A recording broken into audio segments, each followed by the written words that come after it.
Baik, assalamualaikum warahmatullahi wabarakatuh, teman-teman sekalian, sahabat edukasi atau teman-teman Facebook, medsos atau YouTube juga lah. Sebelum memulai, saya ingin mengucapkan dulu selamat Idul Fitri 1445 Hijriah. Minal aizin wal faizin, mohon maaf lahir dan batin. Bilih aya kalepatan anu dihaja tetapi anu henteu dihaja abdi panginten nyuhunkeun dihapunten sawangsulna nya. Sebaliknya jika ada kesalahan atau kealfaan, kekhilafan dari teman-teman sekalian yang terasa ataupun tidak ya, tapi saya yakin teman-teman sekalian itu pada baik ya. Jadi akan saya maafkan meskipun tanpa diminta. Sebab inilah saatnya bagi kita, karena momentum ini bertepatan dengan Idul Fitri ya, yang selalu identik dengan maaf-maafan, saling membebaskan ya, kemudian saling yang membebaskan lah segala dosa, utami nama dosa-dosa yang ada sangkut pautnya dengan kita sesama manusia. Maka Idul Fitri atau Lebaran ini menjadi momentum yang tepat bagi kita untuk saling maaf, memaafkan ya. Meminta maaf dan memberikan maaf. Nah, kenapa mungkin maaf ini penting ya? Ya karena kan namanya juga kita manusia selalu hidup tidak luput dari kesalahan, kemudian kehilafan, lupa namina ge. Kadang-kadang dina eleg oge nya cek kita mah nya namana ge eleg.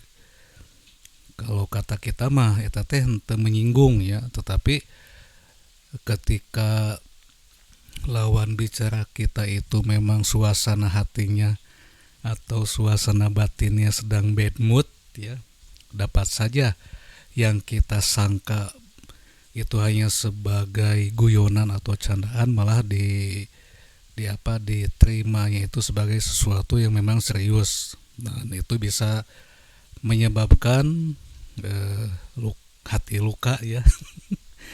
Pundung ya, kemudian kasinggung ya, merasa tertekan juga. Nah itu adalah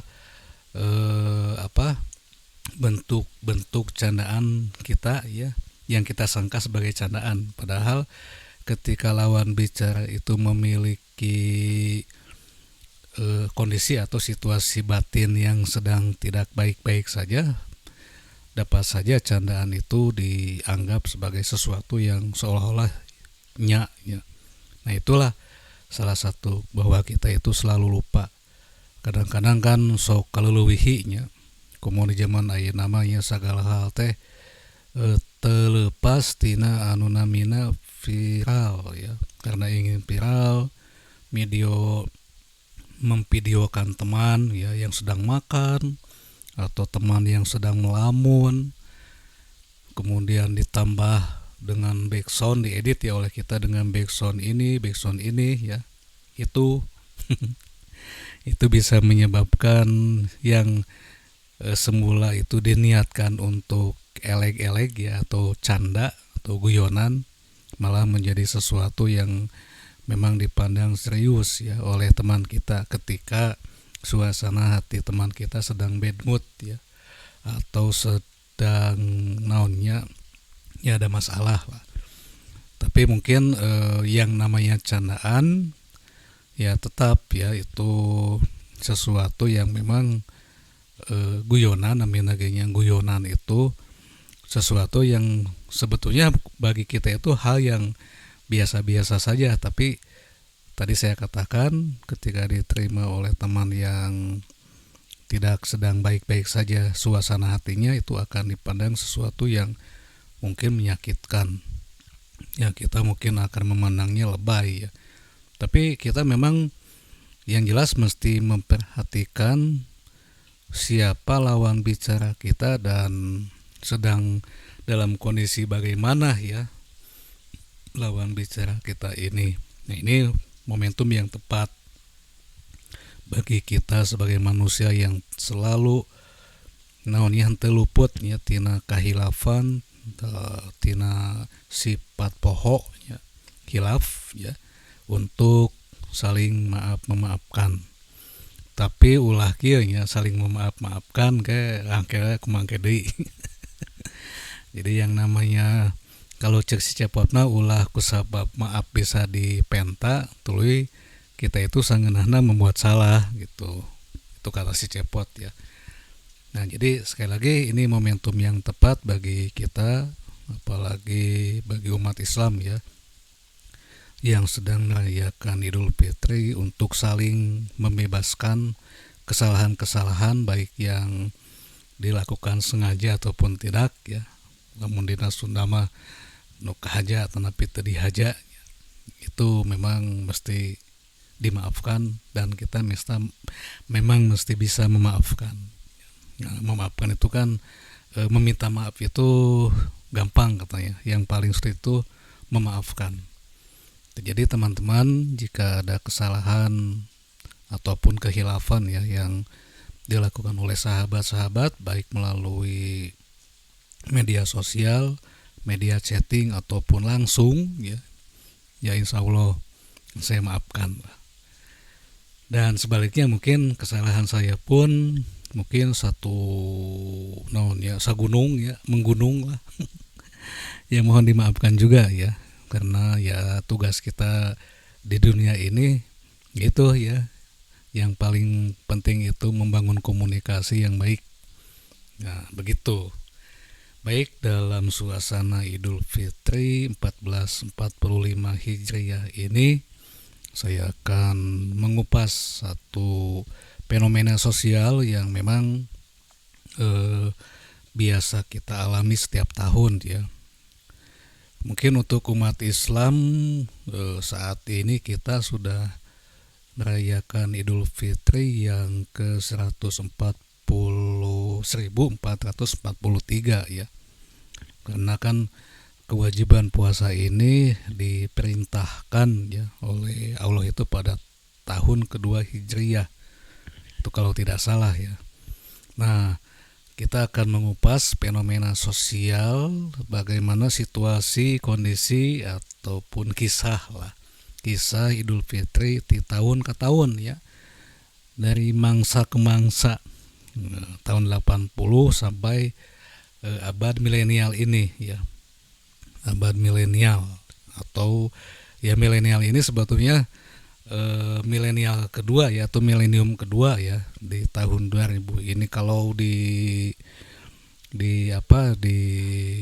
digunakan istilah milenium ya sebetulnya pada awal tahun 1000 pun atau abad pertengahan dunia ini memang sudah memasuki milenium pertama ya dan kita ada di milenium kedua atau tahun 2000-an. Nah, saya akan mengupas hal-hal atau kisah-kisah yang memang saya alami langsung ya saat ketika masih kecil ya. Tahun 80-an itu kan usia SD ya, kemudian 90-an SMP dan SMA dan tahun 2000 sampai milenial ya saat ini ya. Nah, kita akan mengupas ya pengalaman-pengalaman atau kejadian-kejadian dan peristiwa yang terjadi pada tahun 80-an dulu nih di saat Idul Fitri atau Lebaran. Mungkin tidak jauh berbeda dengan apa yang dialami oleh teman-teman sekalian ya. Karena kita memang ada di salah satu wilayah atau negara sebagai penganut muslim terbesar di dunia. Tentu banyak sekali menyimpan kenangan dan kisah mengenai tradisi Idul Fitri di tahun 80-an. Ini bagi teman-teman yang lahir 80 ke bawah ya. Kalau yang tahun 90 ke atas ya mungkin tidak mengalami ya. Meskipun percik-percik atau naonnya kemilau ya, kemilau tentang tradisi tahun 80-an ini sampai saat ini sebetulnya masih kita rasakan dan kita praktikan juga ya, kita lakukan juga, seperti misalnya yang namanya Idul Fitri itu selalu identik dengan ketupat kan, kemudian ditambah dengan opor ayam, beda mah ya lontong ya, beda namanya. Nah jadi ya salah satu hal atau tradisi yang memang sampai saat ini identik dengan Idul Fitri sejak tahun 80, mungkin sejak sejak Islam mulai menyebar di Nusantara ini, yaitu tradisi mengonsumsi ketupat. Ketupat itu hanya simbol ya, hanya salah satu penganan atau makanan yang selalu disiap sediakan atau dihidangkan oleh umat Islam yang merayakan Idul Fitri ya. Karena pada kenyataannya selain ketupat, masyarakat Muslim di Indonesia ini di tahun 80-an itu juga sama ya, menyajikan aneka macam kue ya. Kan bedanya kalau dulu kan yang namanya penganan atau kue Idul Fitri itu dibuat langsung oleh kita ya, atau oleh masyarakat. Jadi seminggu sebelum Idul Fitri itu dulu mah ya, masyarakat itu utami nama ibu-ibu itu sudah tatahar ya, siap-siap ngedamel kue, ngedamel non ya, makanan-makanan siga dodol kan dulu masih ada ta. Dodol wajib gegeplak. Kemudian anu paling favorit mungkin kue non nastarnya, meskipun nastar ini belakangan ya, karena saat itu yang selalu makanan yang dibuat oleh ibu-ibu di tahun 80-an itu lebih lebih mirip dengan makanan-makanan yang dibuat oleh orang yang akan menunaikan hajat ya, atau pesta pernikahan ya. Itu kan aya dodolnya, kemudian aya wajit gegeplak, ranginang tanya yang paling favorit itu, kemudian ada juga kue kering ya. Kue kering mah anu bentuk nate angka genap ya, bunga, kemudian nah bedi we tahun 80-an ngawitan aya nastarnya, meskipun sebetulnya di tahun 80-an untuk kelompok sosial tertentu ya, menengah ke atas, itu kue nastar itu memang sudah ada ya. Dan saat itu memang ibu-ibu rumah tangga itu membuat kue ya, ada nyalira ya, jadi temelinya komo kue kaleng kan bisa dikategorikan sebagai kue yang bisa sebutkan nama lah, misalnya kongguan kan. Kue kaleng itu bisa dikategorikan sebagai kue yang ya cukup eksklusif, artinya dimiliki atau bisa dibeli ya oleh kelompok menengah ke atas. Meskipun masyarakat biasa juga bisa menikmati dengan biasa nama kue kaleng mah, upami di tahun 80-an mah ngantos pamasihan atau THR ti jalmi anu langkung naonnya, biasanya di dari toko ya, toko langganan kita nih, sebagai bentuk apresiasi pemilik toko kepada pelanggannya itu kan sok masihan kue nya. Ayeuna mah kan tiasa parcel kan lah. Kemudian selain itu juga ada yang ngasih gelas nya, salosin anduknya dan lain sebagainya. Nah begitu ya, jadi ibu-ibu zaman atau tahun 80-an mah yang ada mau kue ya. Jadi saminggu sataacan Idul Fitri teh tos sengitnya di kampung-kampung teh ya. Da sadayana bumi itu ngada mau kue, biasana dijadwal jadi dijadwal itu dijadwal untuk membuat kue itu karena tetangga satu dengan tetangga yang lainnya itu biasanya saling membantu ya, saling membantu untuk membuat kue Idul Fitri ini ya. Nah misalkan dinten ieu mah rumah tangga anu ibu anu misalkan, mungkin besok si ibu-ibu teh ngebantu ke tetangga anu sanesna. Nah itu salah satu fenomena sosial menjelang ya, menjelang Idul Fitri. Dan fenomena sosial yang memang sampai saat ini menjadi hal yang biasa dan yang sudah menjadi tradisi, yaitu mudik ya, atau balik kampung ya, kembali ke udik, kembali menjadi udik. Kalau udik itu kan upami ningali kana KBBI ya, Kamus Besar Bahasa Indonesia, itu kampung ya, kampung halaman.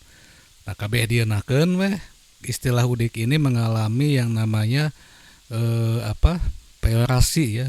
Peyorasi itu mengalami penurunan nilai, seolah-olah yang namanya udik itu tertinggal. Tak sok aya geningnya kayak babasaan ketika orang kota ya, orang daya membuli atau menghina temannya karena melakukan tindakan-tindakan yang ceroboh ya, atau tindakan-tindakan konyol, sok disebut kamu mah udik sebenarnya. Jadi seolah-olah udik itu di tahun 80 sampai 90-an itu adalah tindakan yang menunjukkan atau memperlihatkan sikap kampungan ya. Ya, udik dan kampung kan sama ya. Nah, mungkin itu persepsi atau sudut pandang orang-orang yang merasa sudah ngotak ya. Padahal pada kenyataannya untuk saat ini, apalagi ya, antara orang kota dengan udik itu tetap tidak memiliki border ya, atau batas ya, tanpa batas. Ya, dulu mungkin tahun 80-an ke bawah bisa dikatakan lah akses informasi, kemudian akses terhadap mall ya, akses terhadap pusat-pusat perekonomian ya, itu memang lebih mudah didapatkan oleh orang kota.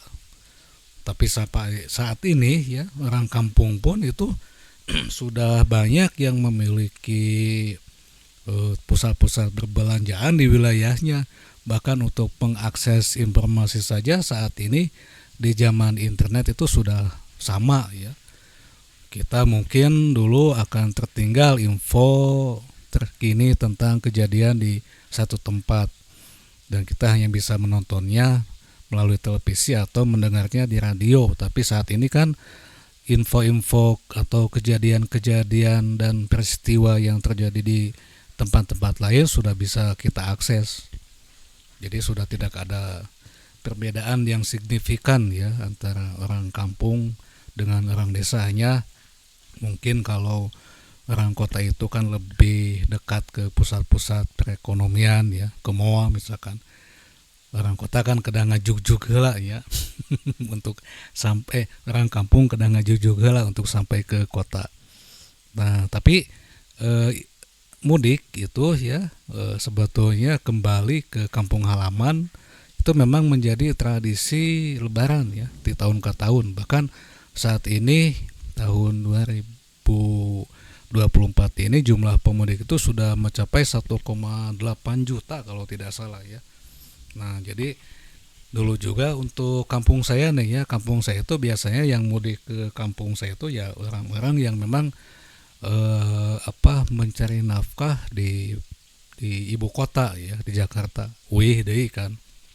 Tapi tidak terlalu banyak dan memang tidak terlalu kentara ya, karena ciri utama masyarakat perdesaan ya di kampung saya Balandongan dulu itu memang lebih banyak mencari nafkah di kota kelahiran sendiri ya.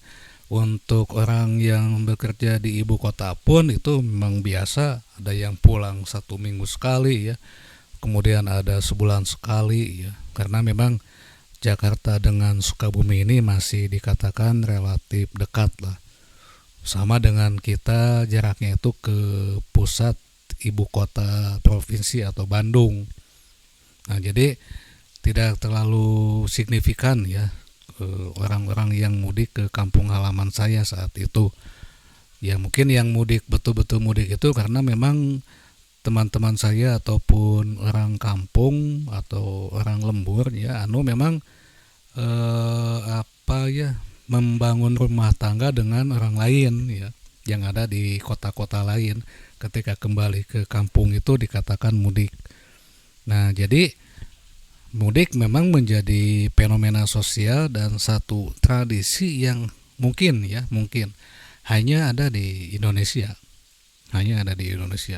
bahkan mudik ini menjadi lahan atau santapan bagi media kan, diberitakan setiap jam ya, setiap menit. Dulu makan di radio saja ada info mudik ya, H-3 cenanya, H+3 kan. Nah, ini sekali lagi bahwa fenomena mudik ada suatu fenomena sosial ya, karena ini dikaji oleh ilmu sosial, ada yang namanya ruralisasi ya, kembali ke kampung halaman. Ya, terjadi kan perpindahan penduduk sementara kan dari pusat-pusat kota atau kota-kota besar ke kampung-kampung.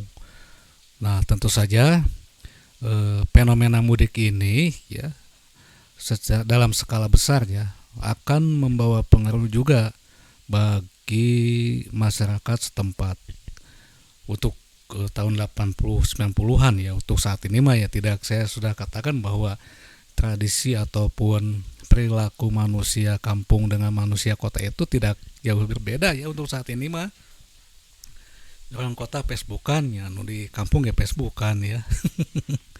Apalagi untuk generasi X, Y, Z ya, itu hal yang biasa ya. Dan kita memang oleh internet ini memang bukan hanya dihubungkan saja, tetapi juga digabungkan dalam satu kampung atau satu kawasan yang disebut dengan global village atau kampung dunia ya. Nah, jadi dulu mah ya jelema anu mudik teh kan membawa perilaku kota ke kampung ya. Ya kalau dalam istilah keren nama kebiasaan-kebiasaan yang dilakukan oleh orang kota ya, itu akan ditransformasikan oleh si pemudik di kampung halamannya. Nah, maka tidak heran ketika ada orang kampung anu seolah-olah kagum, takjub ya, dengan kehadiran budaya atau tradisi kota yang dibawa oleh pemudik. Ya salah satunya mungkin lamun ima di Kacamata Hideung ya, dina Elegna ya. Kemudian menggunakan pakaian-pakaian yang memang dapat dikatakan sebagai pakaian yang biasa digunakan di kota. Kalau di kampung kan lembaran itu asal baju sae dulu mah ya, atau memang ngagaleuh ya, tapi selain pakaian fashion ya, ada juga kan kebiasaan atau gaya hidup lah. Upami dina ieu mah ya lifestyle ya, gaya hidup kota dibawa ke kampung.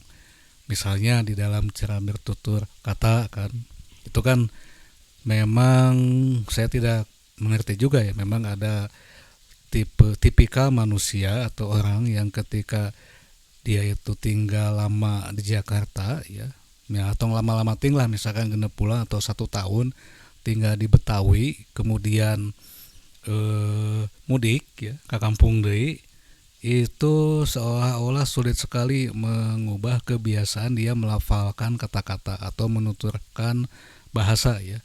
Sok ngagunakeun bahasa Indonesia kan. Ya saya juga ini kan menggunakan bahasa Indonesia ya. Tapi kan ketika di kampung itu lebih banyak orang menggunakan bahasa Sunda, dan kemudian ketika masuk salah satu pemudik ya yang menggunakan bahasa Indonesia, yang mungkin oleh orang kampung itu akan dipandang takjub ya, wah hebat bahasa Indonesia. Itu dulu begitu ya. Dulu itu begitu ya. Jadi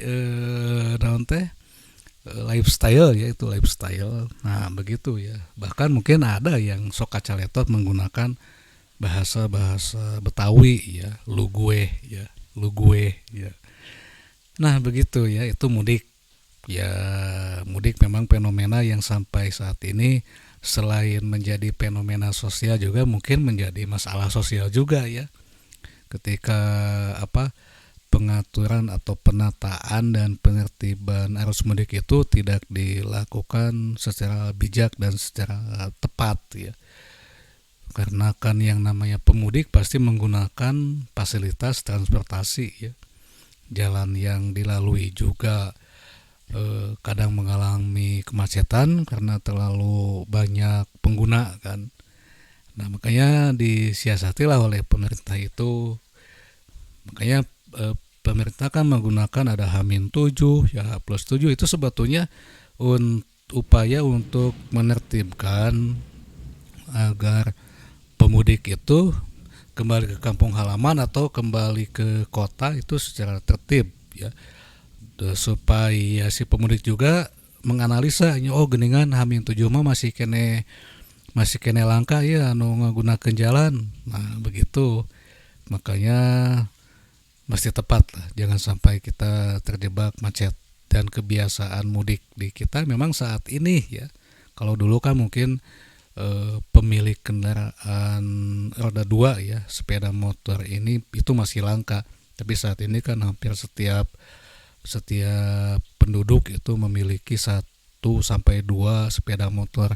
Nah, itu bisa saja menggunakan saat ini mah mungkin sejak tahun 2009 mah udah biasa itu pemudik itu pulang ke kampung halaman karena ingin merayakan Idul Fitri di kampung dengan handai taulan ya dengan sahabat-sahabat itu menggunakan sepeda motor ya karena dinilai lebih cepat mungkin ya. Kemudian meskipun untuk keselamatan baik itu kesehatan kan, apalagi kalau mudik itu dina motornya kemudian nyanak anak-anak ya. Tapi itulah fenomena sosial yang memang sulit kita stop ya, kita hentikan. Tidak mungkin ya, sangat mustahil bagi kita untuk menghentikan kegiatan mudik ketika memang belum terjadi pemerataan ekonomi kan, pusat-pusat perekonomian di wilayah ya. Sampai saat ini pun ya ketika menjelang Idul Fitri itu suasana kota Sukabumi saja ya, tadi malam saja wah penuh pisannya padat. Pak Jejo ya Jalmi. Kemudian ya salah satunya kan mungkin ingin membeli sesuatu untuk digunakan saat Idul Fitri ya. Nah, mudik pun sama seperti itu ya. Ketika misalnya wilayah-wilayah ini masih terbilang gimana ya, masalah ekonomi utamanya ya, pusat-pusat perekonomian itu masih minim ya, otomatis kan sebagian besar, bukan sebagian besar sih, tapi akan banyak ya orang kampung yang mengadu nasib ya ke kota-kota yang memang di kota itu memiliki fasilitas sumber pendapatan ya. Ya sehingga misalnya salah satunya kan UMR juga mempengaruhi kan. Orang kampung mungkin akan memilih bekerja di Jakarta karena UMR-nya cukup tinggi misalkan daripada melanjutkan tradisi mata pencaharian asli bangsa ini, yaitu bercocok tanam tani ya. Da moalnya mending kene gawe cenah di Jakarta gajina gede. Nah itu hal yang memang tidak bisa kita tolak selama memang hal yang saya sebutkan tadi masih ada ya.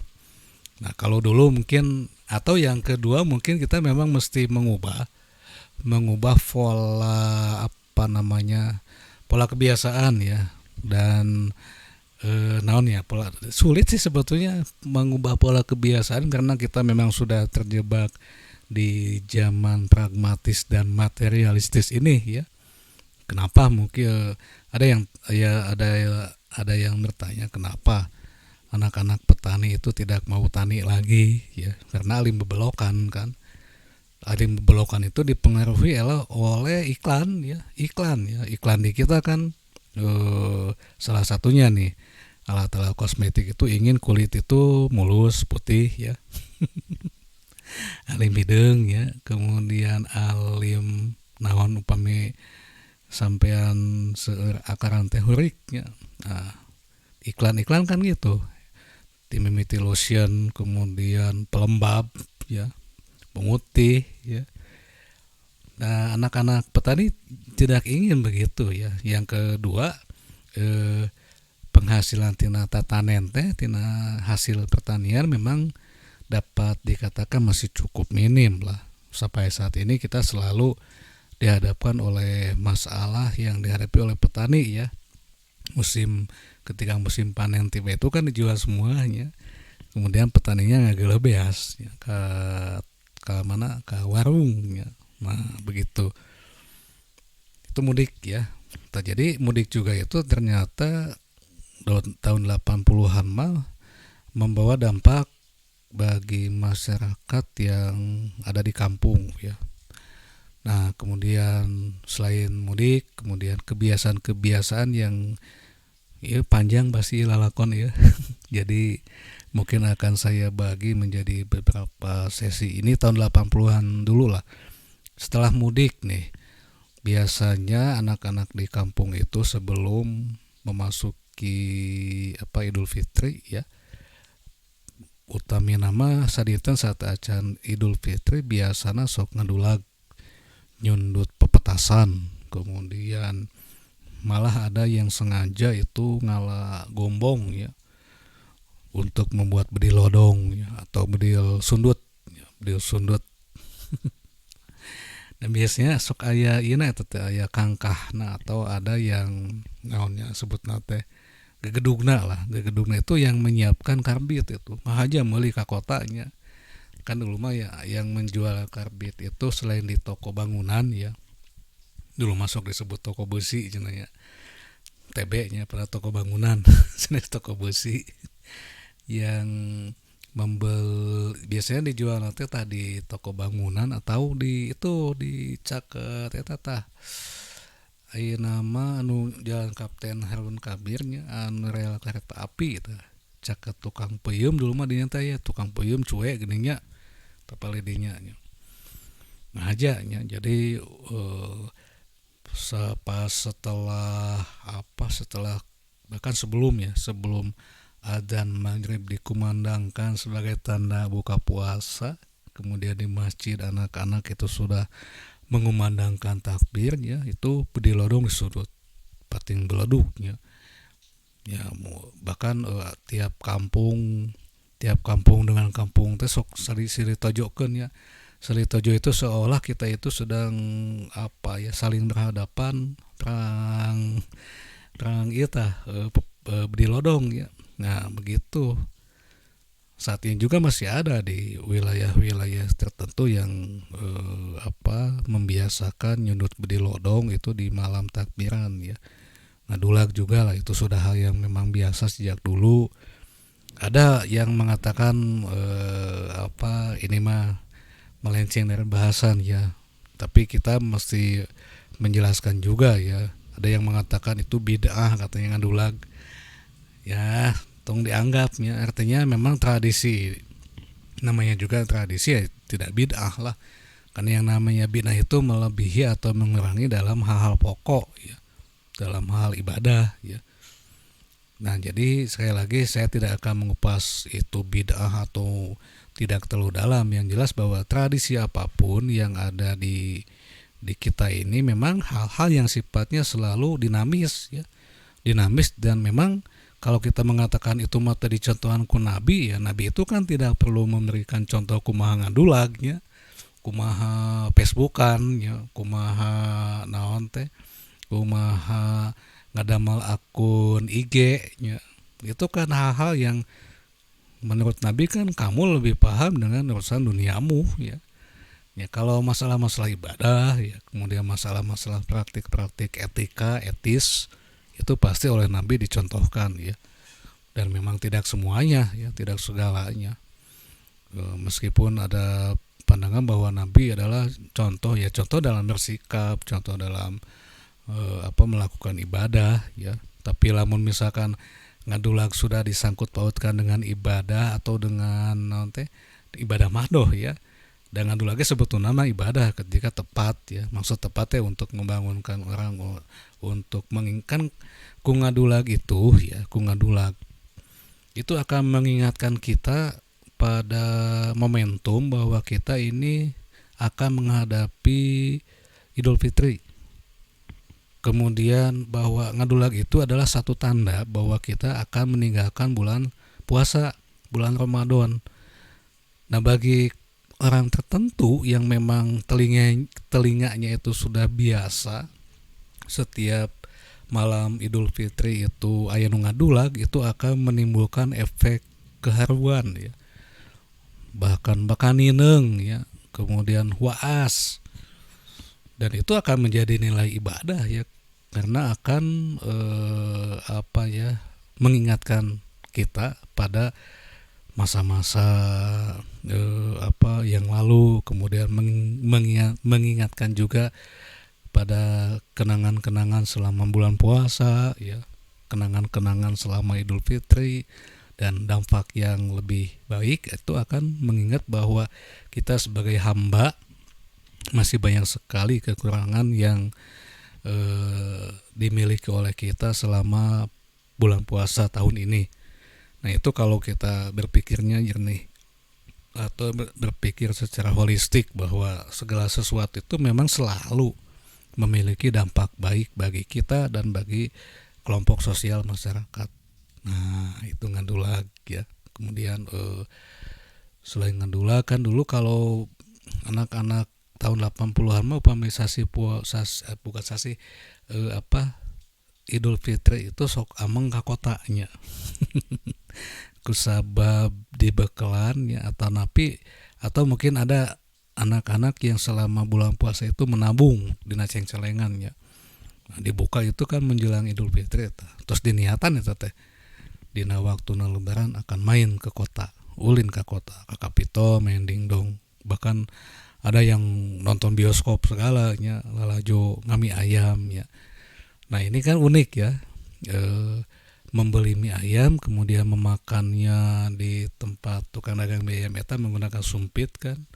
Bagi anak-anak di kampung, mie ayam itu tahun 80-an itu hal yang memang masih langka, bukan langka lagi dan memang teu aya nya anu dagang mie ayam di kampung baheula mah. Di kampung mah bala-bala, deblo, obi nya, gehu, pisang, hayang mie oge kan meuli heula, ninyu heula, tapi setelah tahun 2000 mah gampang lah di kampung ge. Bahkan aya nu ngahaja dagang ya, aya mie cobeknya aya namakan. Nah, dulu itu sangat langka sekali, dan bukan langka tapi tidak ada penjual mie ayam di kampung itu ya. Ya unik ya. Makanya ulin ka kota teh setahun sekali nya, atau mungkin setahun 2 kali dengan Idul Adha. Ulin ka kota meuli mie ayam ya. Saat ini mungkin untuk anak-anak milenial mah bukan pas saatnya Idul Fitri main itu, tapi memang di bulan puasa kan ada yang namanya buka bersama, kemudian kongkow setelah buka kan. Kalau dulu memang tidak seperti itu ya. Akses ataupun naon teh kesempatan, peluang ya untuk main ke kota itu di saat Idul Fitri, Idul Adha, atau sengaja diajak ke kolotnya ke kota ameng ya. Ameng padahal lain ameng sebetulnya, balanjanya beli beli sesuatu yang memang tidak dijual di warung-warung di kampung. Nah, begitu ya. Jadi eta teh jadi sesuatu anu memang bagi anak-anak saat itu ketika kita main ke kota teh ada sesuatu yang beda dengan ketika kita sapopoe atau sadidinten main di kampung ya. Nah, di kota mata aya sawahnya, aya oge naon tempat-tempat ameng ya, tempat-tempat permainan, toko-toko ya. Nah, ketika pulang lagi ke kampung itu pas saatnya pengajian malam yaitu dibahas, didongengkeun ya. Saya mah tadi ulin ka ieu cenah.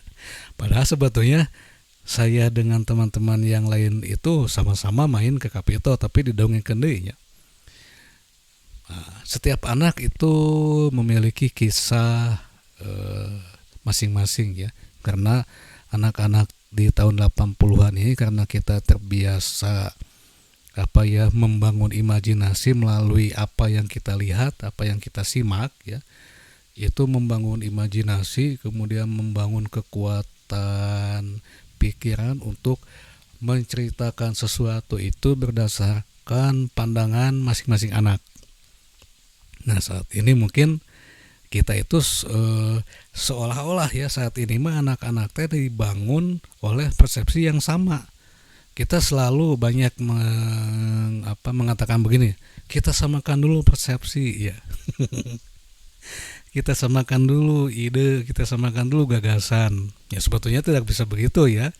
Karena masing-masing anak itu memang mesti dibangun, mesti dikembangkan bagaimana mereka mengimajinasikan sesuatu, apa yang dilihat, apa yang didengar, dan apa yang dirasakan oleh itu berdasarkan imajinasi liar anak-anak ya. Nah, makanya saat itu anak-anak itu sudah pandai mendongeng ya, mengisahkan apa yang dialami ya, mengisahkan atau menceritakan pengalaman yang sebetulnya dialami juga oleh anak lain, tetapi dari perspektif atau persepsi yang beda ya. Karena kekuatan imajinasi anak-anak saat itu memang dibangun ya oleh cerita seperti ngadangukeun dongeng ya, kemudian nonton saur seputih drama radio dan lain sebagainya. Nah, jadi ketika mengisahkan pengalaman-pengalaman hidupnya, anak-anak di tahun 80-an itu membangun kisah ya, gagahnya membangun kisah berdasarkan imajinasi mereka. Nah, begitu ya. Tapi tetap ada kesamaan ya, kesamaannya itu ya bahwa kita itu main ke kota, ulin ke kota teh meuli mie ayam ya. Jalan-jalan di sepanjang Jalan Ahmad Yani. Kalau dulu kan disebut itu Jalan Raya, ya. Jalan Raja, Jalan Ageng. Nontonnya tadi di shopping ya, karena bioskop lama ya. Bahkan saya masih ingat film yang ditonton paling akhir itu ketika Kota Sukabumi memiliki banyak bioskop, Kang Ibing ya. Kang Ibing anu siana teta yang nyagik yang jadi babi ngepet. Nah, begitu ya. Itu sebetulnya hanya sebagian kecil tradisi dan kebiasaan-kebiasaan yang dialami oleh masyarakat tahun 80-an. Masalah misalnya setelah Idul Fitri kita silaturahmi, sesalaman ya. Itu memang sudah melekat sekali dengan tradisi umat Islam di Indonesia sejak awal Islam ada sampai mungkin nanti ketika kita memang masih mempertahankan. Dulu itu sempat ada kekhawatiran ya bahwa dengan dengan banyaknya media sosial, kemudian dengan banyaknya media chatting ya, HP, gadget dan lain sebagainya, semangat silaturahmi dan silaturahmi di setiap Idul Fitri itu akan semakin minim ya. Tapi kenyataannya tidak demikian ya, karena kita sebagai manusia selalu akan membangun imaji ya, akan membangun ide dan gagasan bahwa kita memang selalu bisa membedakan mana media sosial dan mana kehidupan nyata. Nah, makanya tradisi itu membutuhkan tindakan dalam dunia nyata. Makanya silaturahmi ini menjadi hal yang selalu dilakukan oleh umat Islam di Indonesia dalam setiap perayaan Idul Fitri, bahkan Idul Adha ya.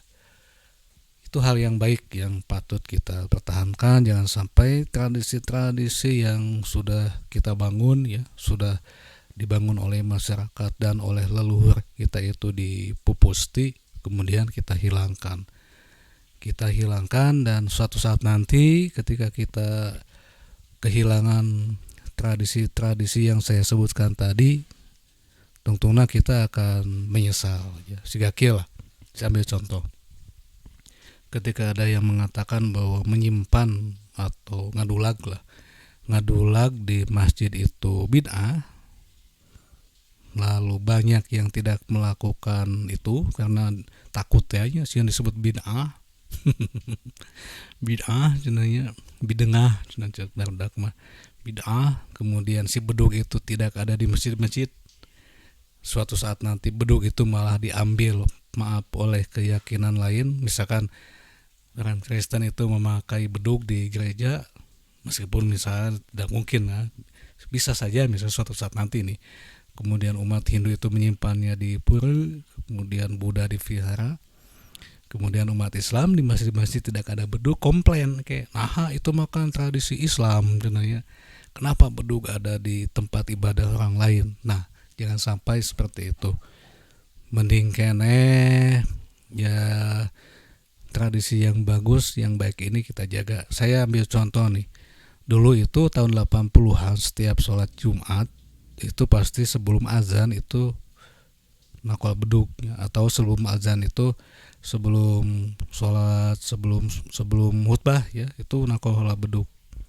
Sebelum azan itu nakal bedug. Akhirnya sudah langka.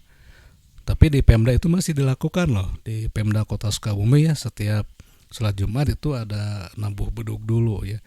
Sementara di masjid-masjid kita di kampung-kampung itu sudah sangat langka sekali ya ketika Jumatan si bedug itu ditakol. Padahal bedug nama aya ya. Nah itu kan dianggap naon ya, dianggap seolah-olah tidak perlu. Padahal suatu saat nanti ya, ketika apapun yang biasa kita lakukan oleh masyarakat itu dilakukan hilang, kita akan menyesal nanti. Jangan sampai seperti itu. Mungkin besok atau lusa jika panjang usia dan sehat kita akan bahas bagaimana suasana Idul Fitri tahun 90-an. Ini akan dibagi menjadi 4 bagian dulu lah supaya pembahasannya ya. Pembahasan nanti supaya spesifik ya. Tahun 80-an masih gak kieu, 80-an masih gak kieu. Nanti akan kita bahas juga nih, beda, akan ada pembahasan bahwa meskipun seolah-olah identik sama tapi tetap ada hal yang memang beda ya. Kumaha suasana Idul Fitri tahun 80-an, 80-an. Nanti mungkin di tahun 90-an itu anak-anak sudah mulai tidak lagi main ke kota ya di Idul Fitri itu, meskipun masih ada ya, tapi sudah mulai sedikit ya. Selain memang apa ya, tadi kan yang menarik minat anak-anak main ke kota itu beli mie ayam dan nonton film di bioskop ya. Sementara tahun 90 dan 2000-an di kota Sukabumi itu tidak ada bioskop ya, sudah tidak ada bioskop. Bioskop 90-an masih ada tapi sudah mulai naon ya, kehilangan peminat mungkin karena apalagi di tahun 2000-an itu sudah mulai hilang lah bioskop itu. Kemudian mie ayam ge di kampung-kampung tos biasa ya. Jadi ketika ulin ke kota meuli mie ayam teh nya bade naon kan ya, da di kampung ge mie ayam mah tos dijual bebas ya. Oke, begitu ya. Kita lanjutkan besok atau lusa. Nuhun. Wassalamualaikum.